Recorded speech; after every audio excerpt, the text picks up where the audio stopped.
Halo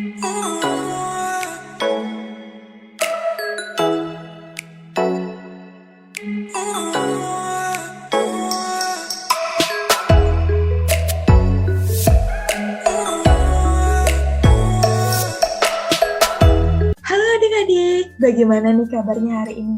Semoga kita semua dalam keadaan yang sehat ya.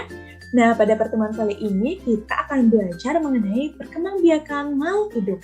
Sebelumnya, apakah adik-adik tahu apa itu berkembang biak?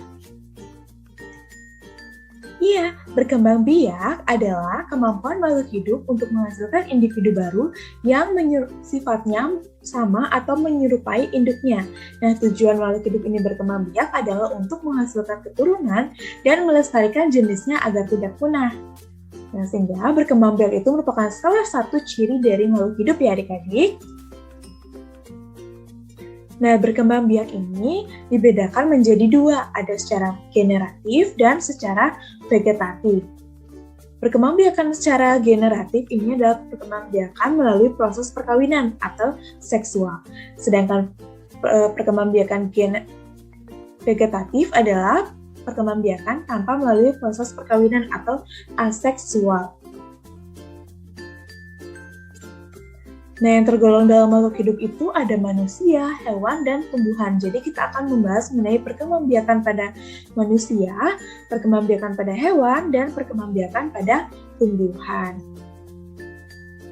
Yang pertama itu perkembangbiakan pada manusia. Nah, manusia ini berkembang biak melalui proses perkawinan atau secara generatif. Nah, proses perkembangbiakan pada manusia ini diawali dengan pembuahan atau fertilisasi, yakni peleburan antara sel sperma dengan sel telur. Nah, sehingga dari wanita itu akan menghasilkan sel telur, itu ovum, dan kemudian laki-laki akan menghasilkan sperma. Nah, kemudian dia akan kawin dan terjadinya pertemuan sel sperma dengan sel telur dan akan membentuk zigot, kemudian embrio, kemudian akan berkembang menjadi janin.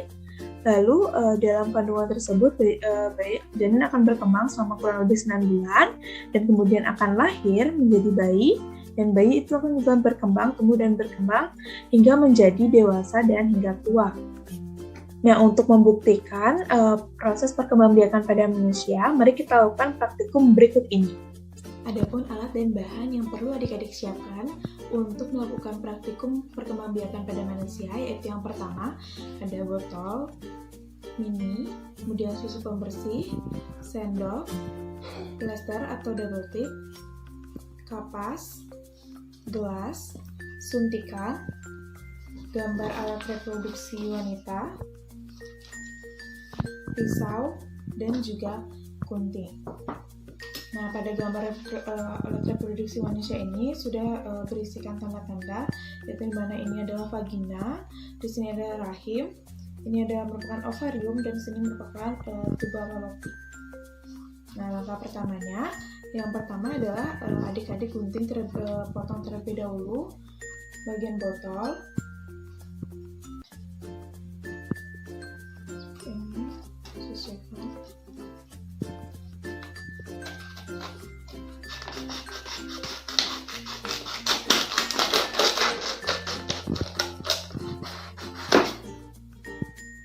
Sudah seperti ini, kemudian lubangi bagian tutup botol.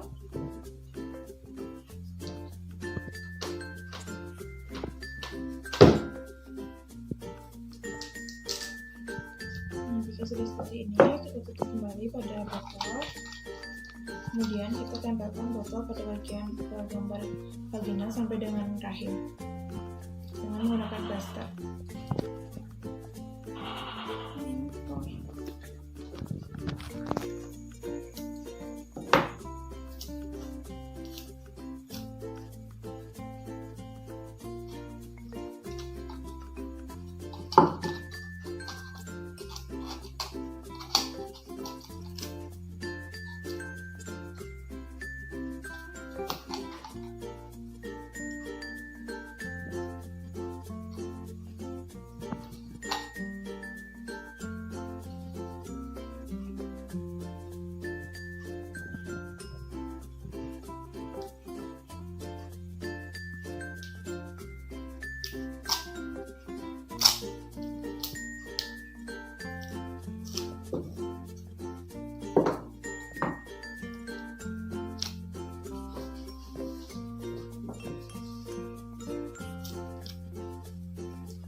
sudah seperti ini,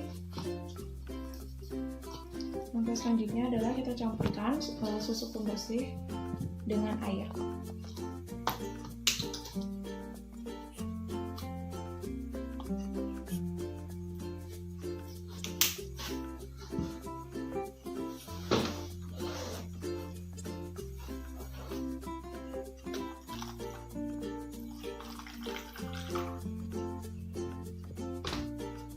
Kemudian kita aduk dengan sendok. Nah, jika sudah seperti ini, kemudian masukkan air susu pembersih ini ke dalam suntikan.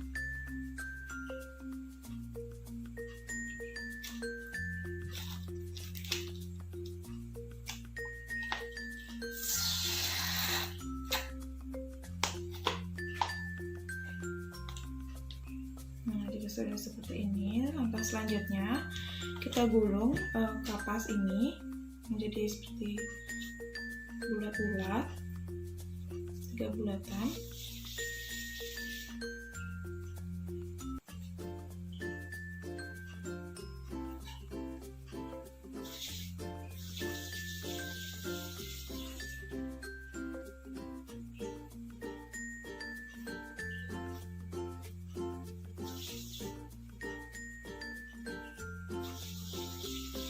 Nah, selanjutnya letakkan pada gambar ovarium.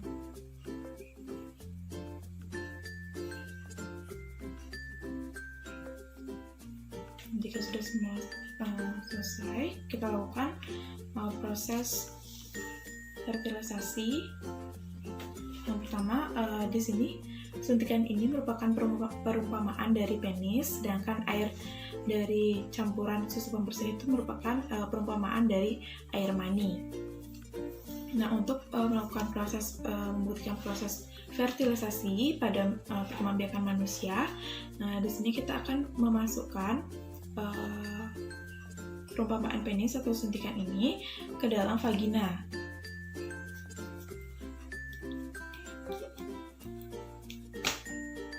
Seperti ini. Nah, di sini ovarium atau sel telur ini akan berjalan menuju ke tuba Fallopi.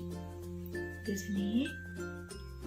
Nah, kemudian saat laki-laki itu orgasme, dia akan melakukan ejakulasi, di mana ejakulasi ini adalah keluarnya air mani dari penis. Kita lakukan proses ejakulasi. Nah, bisa dilihat di sini air dari susu pembersih ini muncrat dia hingga mengenai kapas yang berada di tuba Fallopi. Nah, ini menandakan bahwa terjadinya atau bertemunya sel sperma dengan sel telur, di mana air mani ini adalah yang mengandung banyak sperma. Nah, inilah yang membuktikan proses terjadinya fertilisasi atau pertemuannya sel telur dengan sel sperma di tuba Fallopi yang nantinya akan mengalami pembuahan, kemudian akan membentuk zigot. Nah, berdasarkan praktikum yang kita lakukan, dapat disimpulkan bahwa manusia itu berkembang biak dengan kawin ya adik-adik secara generatif yang diawali dengan proses pertemuan antara sel sperma dengan sel telur yang ditandai dengan muncratnya air susu pembersih tadi yang diumpamakan sebagai air mani yang mengandung sperma hingga mengenai kapas yang merupakan perumpamaan dari sel telur, kemudian akan membentuk zigot, lalu embrio, dan berkembang menjadi janin. Selanjutnya akan mengalami pertumbuhan dan perkembangan selama 9 bulan, lahir dan mengalami pertumbuhan dan perkembangan dari bayi hingga menjadi dewasa. Selanjutnya kita akan membahas mengenai perkembangbiakan pada hewan. Nah, perkembangbiakan pada hewan ini juga dibagi menjadi dua, ada yang secara vegetatif dan generatif. Nah, secara vegetatif itu dibagi lagi, ada yang dibagi lagi menjadi tunas, fragmentasi, dan juga membelah diri. Sedangkan secara generatif itu dibagi tiga juga, ada ovivipar bertelur, vivipar beranak, dan ovovivipar bertelur dan beranak. Nah, kita akan bahas yang pertama itu perkembangbiakan secara vegetatif. Yang pertama ada tunas. Nah, tunas ini terbentuk dari tubuh induk yang menonjol. Nah, benjolan kecil ini akan membesar setelah tunas tersebut dianggap dewasa dan mampu menangkap makanannya sendiri, maka tunas tersebut akan memisahkan dirinya dari tubuh induknya dan menjadi organisme baru. Contohnya adalah hidra. Nah, selanjutnya perkembangbiakan secara vegetatif yang kedua ada fragmentasi, di mana fragmentasi ini adalah jenis perkembangbiakan hewan dengan cara memutuskan bagian tubuhnya untuk membentuk organisme baru. Contohnya seperti cacing planaria, di mana di sini ia memutuskan bagian tubuhnya jadi 3, kemudian akan membentuk organisme baru, atau cacing planaria yang baru. Dan yang ketiga ada membelah diri. Nah, jenis perkembangbiakan ini adalah jenis perkembangbiakan hewan dengan cara membelah diri menjadi 2 bagian yang sama besar untuk menjadi individu baru. Perkembangbiakan dengan membelah diri ini dilakukan oleh hewan bersel satu. Contohnya adalah amoeba. Nah, di sini terdapat gambar bisa dilihat. Dia akan membelah diri menjadi 2 bagian dan akan membentuk individu baru. Selanjutnya, kita berlanjut ke perkembangbiakan hewan secara generatif. Ini melalui proses perkawinan. Di sini ada yang pertama, jenisnya itu ada ovipar, yaitu bertelur. Adapun ciri-ciri hewan ovipar itu ada tidak mempunyai daun telinga, tidak mempunyai kelenjar susu, tidak menyusui anaknya, dan telur berada di dalam tubuh induknya. Di sini contoh hewan yang berkembangbiak dengan cara ovipar itu ada lalat buah, ayam, dan lainnya. Nah, di sini proses perkembangbiakan lalat bisa dilihat mulai dari telur, larva, pupa, kemudian menuju ke lalat dewasa. Selanjutnya, yang kedua ada vivipar, yaitu beranak. Adapun ciri-ciri dari hewan yang berkembangbiak dengan vivipar atau beranak adalah mempunyai daun telinga, mempunyai kelenjar susu, menyusui anaknya, dan biasanya termasuk hewan mamalia, contohnya adalah kucing. Nah, di sini saat kucing itu kawin dan melakukan proses fertilisasi, dia kemudian akan lahir anak kucing. Nah, anak kucing ini akan tumbuh dan berkembang menjadi kucing muda dan kemudian akan menjadi kucing dewasa. Selanjutnya yang ketiga ada ovovivipar, yaitu bertelur dan beranak. Adapun ciri-ciri hewan yang berkembangbiak dengan ovovivipar yaitu telur tidak dikeluarkan dari tubuh induknya. Telur tetap berada di dalam tubuh induknya sampai dia menetas. Contohnya ada ikan hiu. Di sini lihat bahwa telurnya itu berada di dalam tubuh induk ikan hiu hingga dia menetas menjadi bayi ikan hiu. Nah, selanjutnya kita akan melakukan praktikum mengenai perkembangbiakan hewan khususnya secara generatif, yaitu bertelur. Adapun alat dan bahan yang perlu adik-adik siapkan untuk melakukan praktikum perkembangbiakan pada hewan, yang pertama adalah ulekan, kemudian ada botol selai, kemudian ada lalat buah, 1 buah pisang, sendok, tapik ketela pohon, jarum pentul, tisu, plastik transparan, dan juga karet gelang. Nah, langkah yang pertama yaitu adik-adik haluskan pisang dengan tapis ketela pohonnya dengan menggunakan ulekan.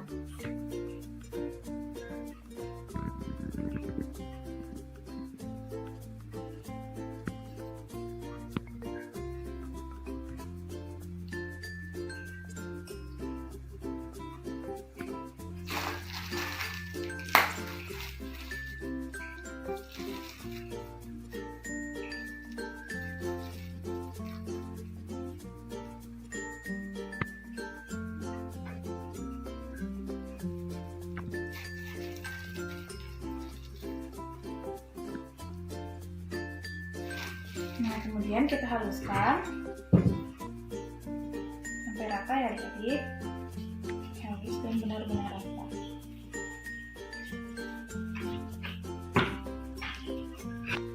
Nah, jika sudah rata, ini digunakan sebagai medium ya adik-adik. Kita masukkan mediumnya ke dalam botol selai.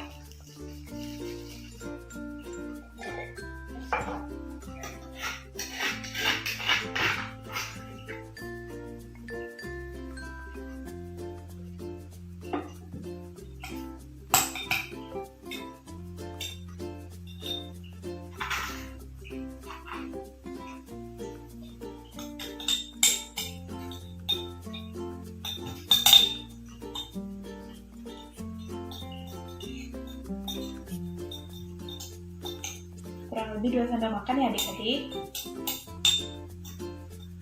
Sekarang kita masukkan tisu, dan jangan lupa dilipat terlebih dahulu ya adik-adik tisunya.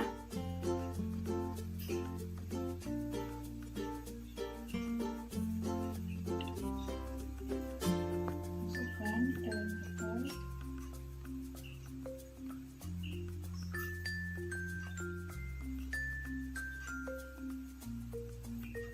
Nah, jika sudah seperti ini, langkah selanjutnya kita masukkan lalat buahnya. Nah, lalat buah ini adik-adik bisa dapatkan dengan cara menggoyangkan di tempat sampah ya adik-adik. Jadi adik-adik gunakan kantong plastik, lalu di atas tong sampahnya itu adik-adik letakkan kantong plastiknya, lalu digoyangkan tong sampahnya, kemudian tangkap lalatnya dengan menggunakan kantong plastik sehingga didapatkan lalat buah seperti ini ya adik-adik. Nah, sekarang kita masukkan lalat buah ke botol selai yang telah berisi medium. Nah, selanjutnya kita akan tutup menggunakan plastik ini ya adik-adik. Nah, jadi harus cepat agar lalatnya tidak keburu terbang.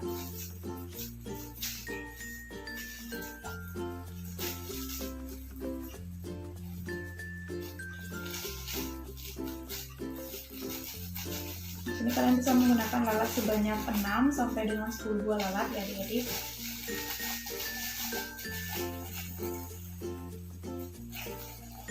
Ini segera ditutup seperti ini.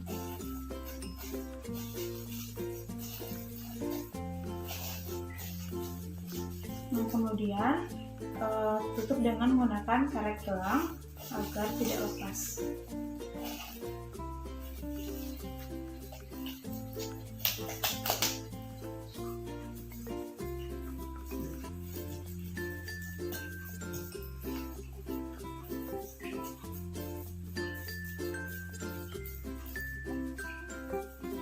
Nah, jika sudah seperti ini, adik-adik tusuk-tusuk pada bagian atasnya plastik agar terdapat ventilasi udara ya adik-adik.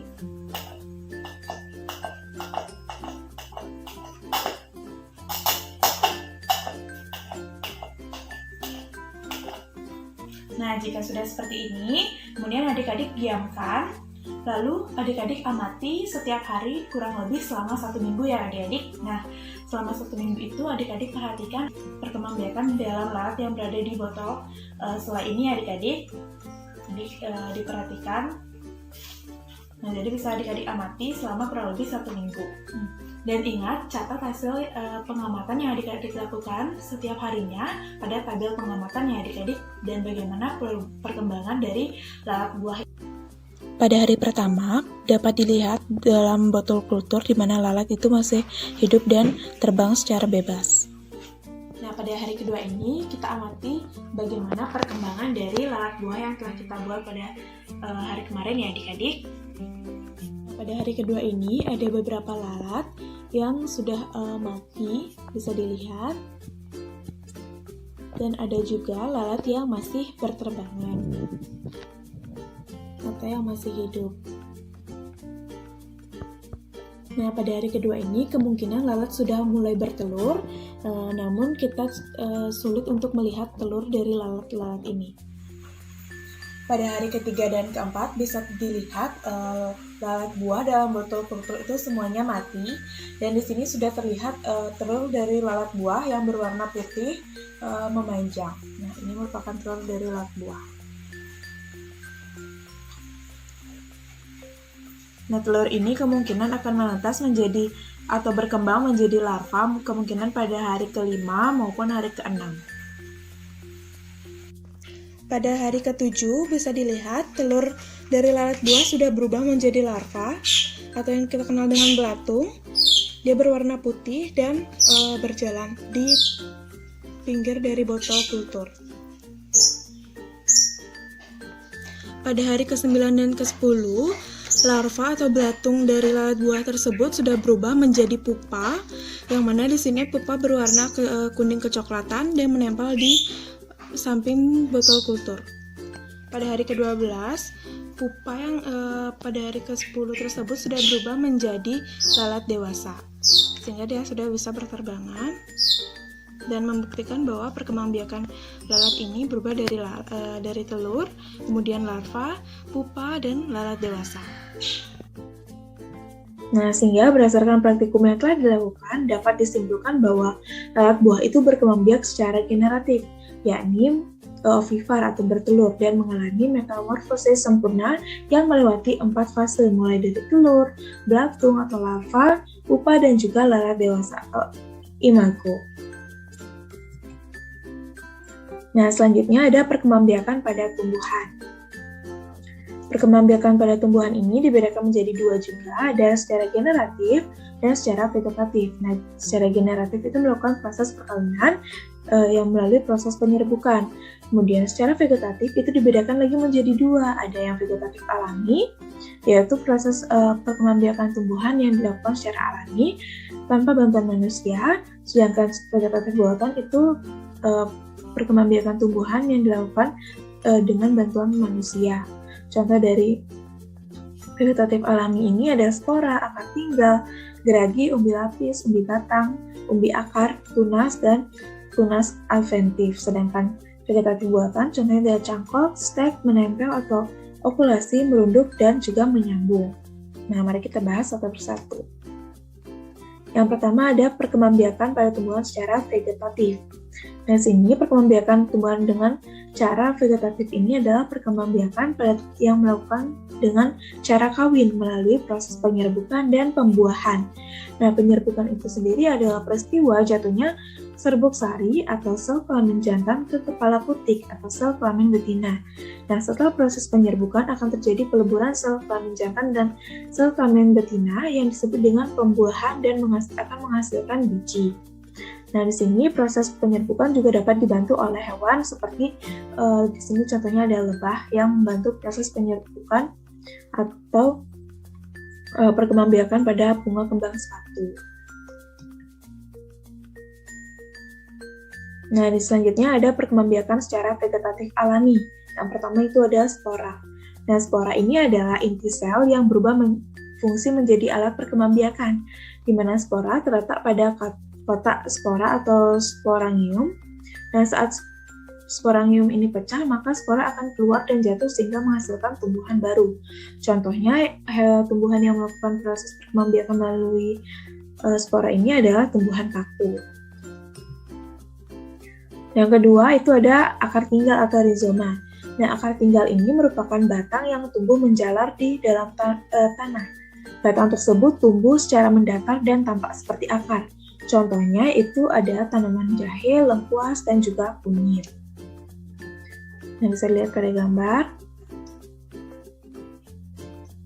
Nah, selanjutnya ada geragi atau stolon. Nah, geragi adalah batang yang tumbuh menjalar di atas atau di bawah permukaan tanah. Tunas pada ruas-ruas batang dapat tumbuh menjadi tumbuhan baru dan tidak tergantung pada induknya. Contohnya di sini ada tumbuhan stroberi, alberry, rumput teki, dan juga semanggi. Bisa lihat pada gambar di sini merupakan stolannya. Selanjutnya ada umbi lapis. Umbi lapis adalah daun yang berlapis-lapis dan tebal sehingga membentuk seperti batangnya. Nah, pada bagian dasar akan tumbuh akar serabut. Nah, di antara lapisan-lapisan umbi lapis terdapat bakal tunas. Nah, jika umbi lapis tersebut ditanam, bakal tunas akan tumbuh menjadi tunas dan akan menjadi tumbuhan baru atau tanaman baru. Selanjutnya ada umbi batang. Nah, umbi batang adalah batang yang tumbuh di dalam tanah dan digunakan untuk menyimpan cadangan makanan dan membentuk umbi. Jika umbi ditanam, tunas bisa tumbuh dan membentuk tumbuhan yang baru. Contohnya ada tumbuhan yang melakukan perkembangbiakan dengan umbi batang, itu ada kentang dan ubi jalar. Nah, selanjutnya ada umbi akar. Umbi akar adalah akar yang beralih fungsi menyimpan cadangan makanan. Perkembangbiakan jenis tanaman ini melalui tunas yang tumbuh dari bekas batangnya, sehingga untuk mendapatkan individu baru dari tanaman ini hanya perlu menanamkan bagian tubuh tumbuhan berupa batang. Di sini contohnya ada wortel dan juga lobak. Selanjutnya yang ketujuh itu ada tunas. Tunas ini merupakan bagian tubuh tumbuhan baru yang tumbuh di sekitar induknya. Meskipun berada di sekitar induknya, tetapi tunas ini tidak bergantung pada induknya. Contohnya itu ada pohon pisang dan juga pohon bambu. Di sini dapat dilihat ini adalah tunas dari pohon pisang dan ini merupakan tunas dari pohon bambu. Selanjutnya ada tunas adventif. Tunas adventif ini adalah tunas yang tumbuh bukan dari ujung batang, tetapi muncul dari tepian daun.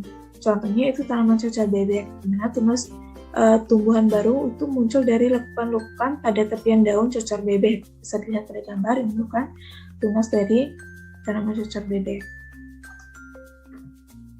Selanjutnya ada perkembangbiakan tumbuhan secara vegetatif buatan. Yang pertama itu ada cangkok.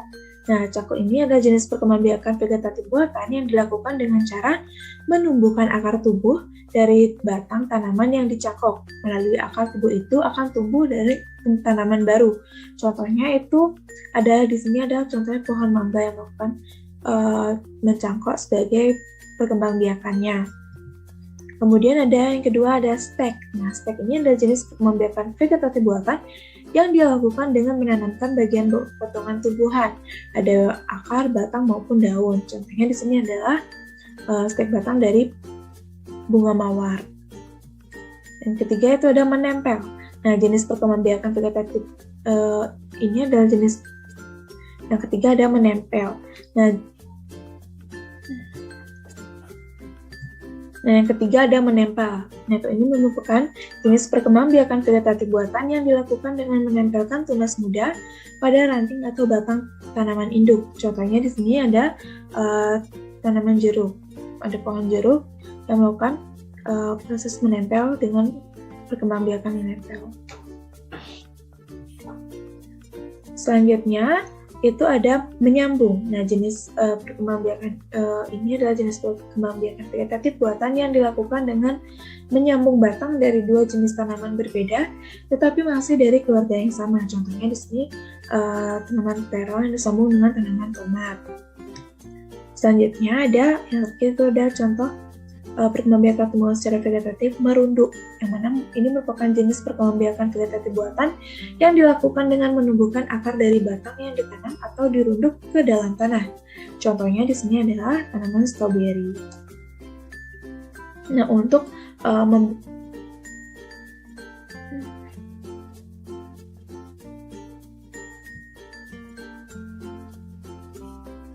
nah, selanjutnya kita akan melakukan praktikum perkembangbiakan tumbuhan secara vegetatif alami. Alat dan bahan yang perlu adik-adik siapkan untuk melakukan praktikum perkembangbiakan pada tumbuhan, yakni yang pertama ada air, lidi, 3 gelas plastik, pisau, telenan, wortel, bawang putih, dan juga kentang. Nah, langkah pertama yaitu adik-adik tuangkan air ke dalam masing-masing gelas plastik.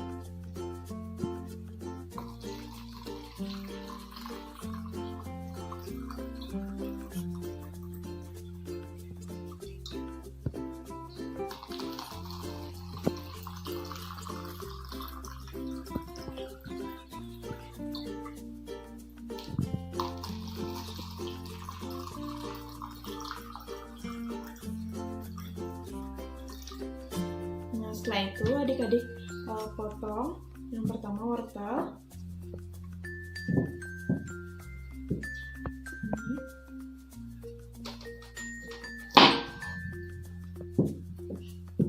yang selanjutnya kita potong kentang,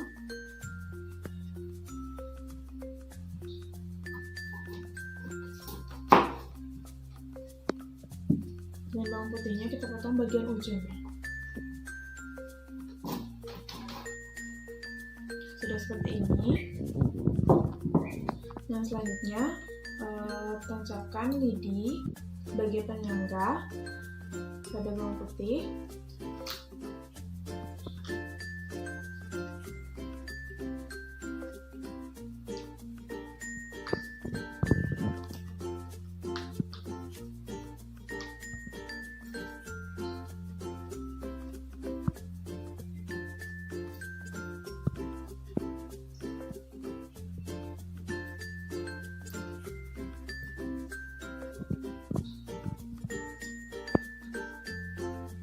Kemudian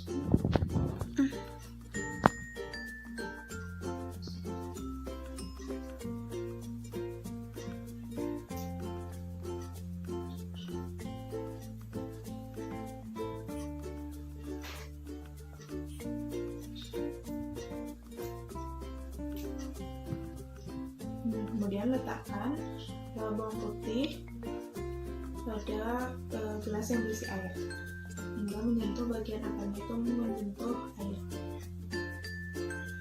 Nah, jika belum menyentuh air, kalian bisa tambahkan lagi airnya agar akar bawang putih itu menyentuh permukaan air.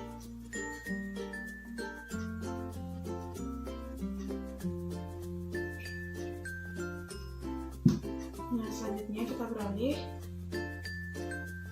ke kentang.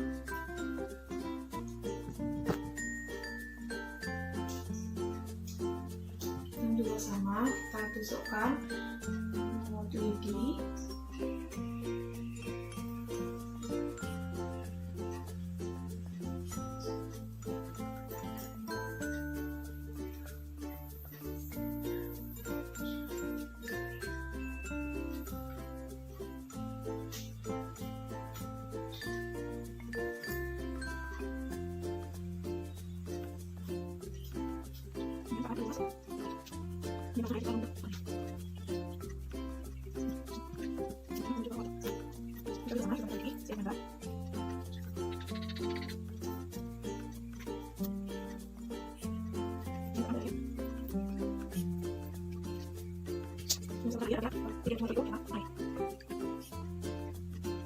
Nah, setelah seperti ini, kalian bisa amati kurang lebih sekitar seminggu, dicek setiap hari, diamati setiap hari bagaimana pertumbuhan dan perkembangan dari kentang, wortel, dan juga bawang putih.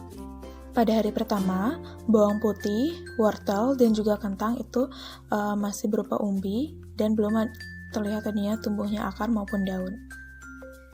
Pada hari kedua dan ketiga, pertumbuhan dan perkembangan masing-masing umbi ini berbeda-beda. Nah, yang pertama yaitu bawang putih, di mana pada hari kedua bawang putih ini sudah mulai tumbuh akar, namun hanya sedikit.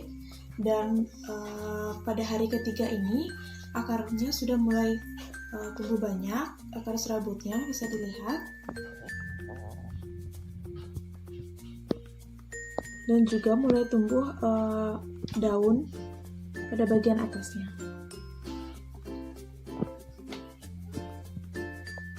Nah, selanjutnya wortel pada hari kedua itu sudah mulai tumbuh akar, satu akar yang ini, yang panjang ini.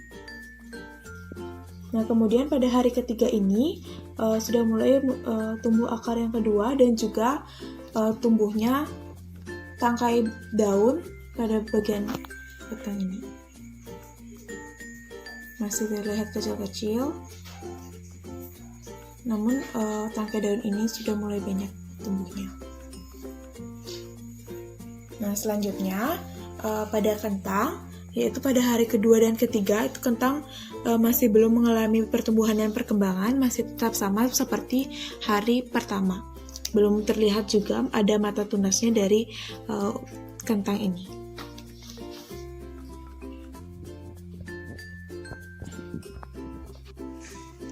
Pada hari ke-6 terlihat pertumbuhan dan perkembangan dari bawang putih itu akar serabutnya sudah semakin panjang. Kemudian bisa dilihat di sini daun dari bawang putih itu sudah mulai terlihat. Dan ini menandakan bahwa perkembangbiakan dari bawang putih itu melalui umbi lapis yang mana ditandai dengan akar serabut yang tumbuh dan juga sudah mulai tumbuh daun pada hari ke-6. Pada hari ke-6, kentang itu sudah terlihat pertumbuhan dan perkembangannya, yakni ditandai dengan mata tunas yang masih sangat kecil. Nah, berdasarkan praktikum yang telah dilakukan, dapat disimpulkan bahwa bawang putih itu berkembang biak secara vegetatif alami, yakni umbi lapis yang ditandai dengan tumbuhnya daun yang berlapis-lapis dan akar serabut. Kemudian yang kedua itu kentang berkembang biak secara vegetatif alami, yakni umbi batang yang ditandai dengan tumbuhnya mata tunas pada bagian umbi batang.